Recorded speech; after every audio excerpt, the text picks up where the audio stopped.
जय श्री कृष्ण दोस्तों।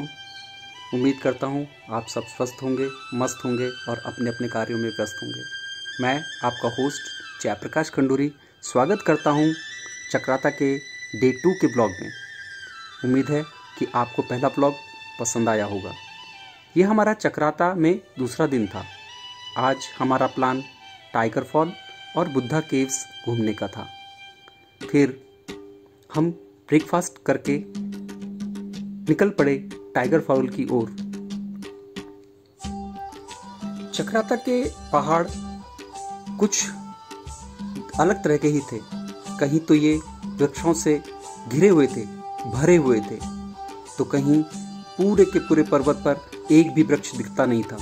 पर हर पर्वत की अपनी ही एक सुंदरता थी। नीला स्वच्छ आसमान, सफ़ेद कपासी बादल और घुमावदार सड़क मन को अनायास ही मोह लेते थे।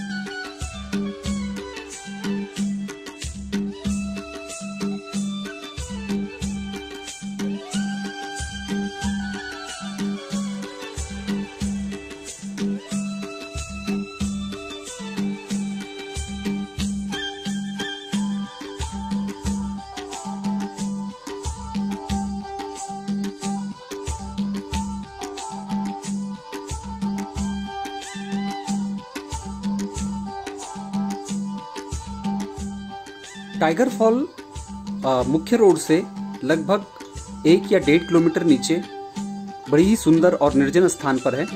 यह स्थान चारों ओर से पहाड़ियों से घिरा हुआ है। सुंदरता तो ऐसी कि बस देखते ही बनती थी। हम टाइगर फॉल के रास्ते पर कुछ साथी यात्रियों से भी मिले। बच्चे इस पहाड़ी पगडंडी पर दौड़ते फिरते पूरा आनंद ले रहे थे।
टाइगर फॉल एक नेचुरल फॉल है और बहुत ही ऊंचाई से गिरता है। टाइगर फॉल में काफ़ी सारे सैलानी थे। बच्चों के साथ माता पिता भी ठंडे पानी का आनंद ले रहे थे। पानी इतना ठंडा था कि इस गर्मी के मौसम में सभी को पूरी तरह से सराबोर कर दे रहा था। सभी लोग पानी का और झरने का मनमोहक दृश्य का आनंद ले रहे थे।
टाइगर फॉल पर हमने काफ़ी समय बिताया और वहाँ पर हमने दिन का लंच भी किया।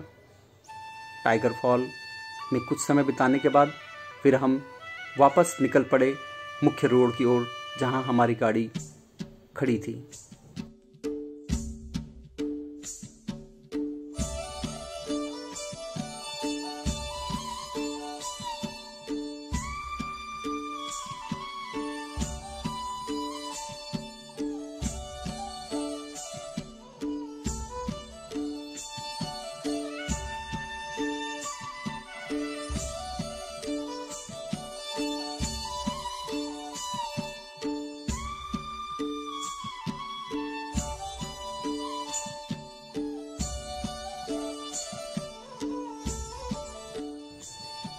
फिर हम निकल पड़े बुद्धा केव्स की ओर।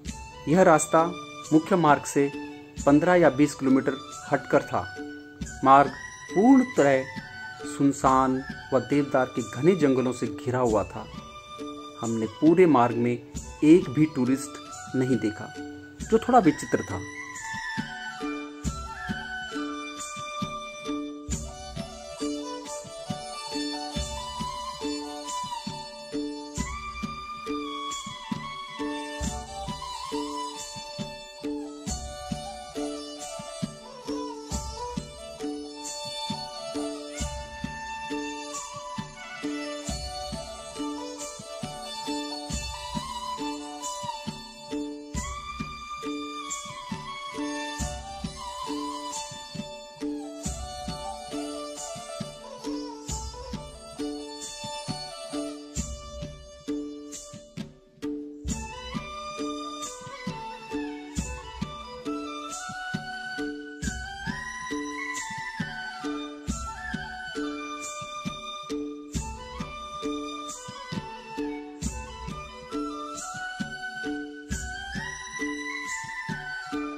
हमने पूरे रास्ते में सिर्फ एक ही गडरिया देखा, जो अपने भेड़ बकरियों के साथ इस निर्जन जंगल में था।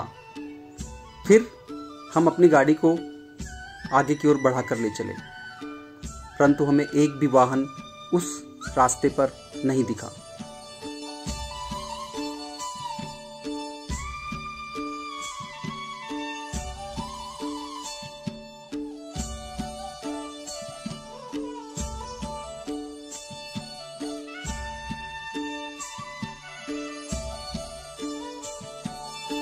फिर अंततः हम उस स्थान पर पहुँचे जहाँ से कि बुद्धा केव्स की ट्रैकिंग स्टार्ट होती है।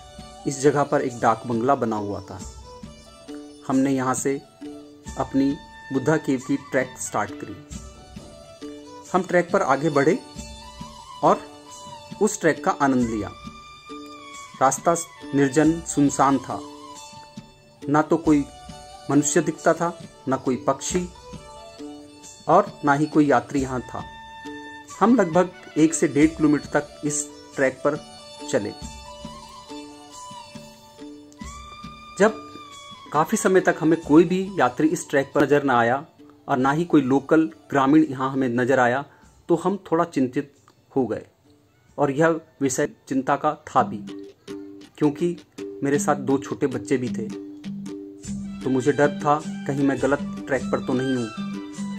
कुछ देर सोच विचार करने के बाद मैंने और मेरी वाइफ ने निर्णय लिया कि हमें यह ट्रैक यहीं पर रोक देना चाहिए, और फिर हम वापस डाक बंगले की ओर चल पड़े। तो फिर हम वापस चल दिए चक्राता की ओर। हम चाहते थे कि कुछ समय चक्राता के लोकल मार्केट में भी घूमा जाए। जो अभी तक हम नहीं घूम पाए थे। चक्राता एक कंटोनमेंट एरिया है जो मिलिट्री एरिया भी कहा जा सकता है, तो हमने अधिक पिक्चर्स वहाँ की नहीं ली और हमने कुछ समय चक्राता में बिताया, क्योंकि अब शाम हो चली थी तो हम थक भी चुके थे। हमने निर्णय लिया कि अब वापस अपने होटल चला जाए और आज का अपना सफ़र यहीं पर समाप्त किया जाए। तो दोस्तों, ये थी हमारी चक्राता की यात्रा। आपको कैसे लगी कमेंट करके ज़रूर बताइएगा। धन्यवाद, thank you, thanks for your time. हर मंजिल की एक पहचान होती है और हर सफ़र की एक कहानी होती है। तो दोस्तों, मिलते हैं एक अगले सफ़र पर एक नई कहानी लेकर।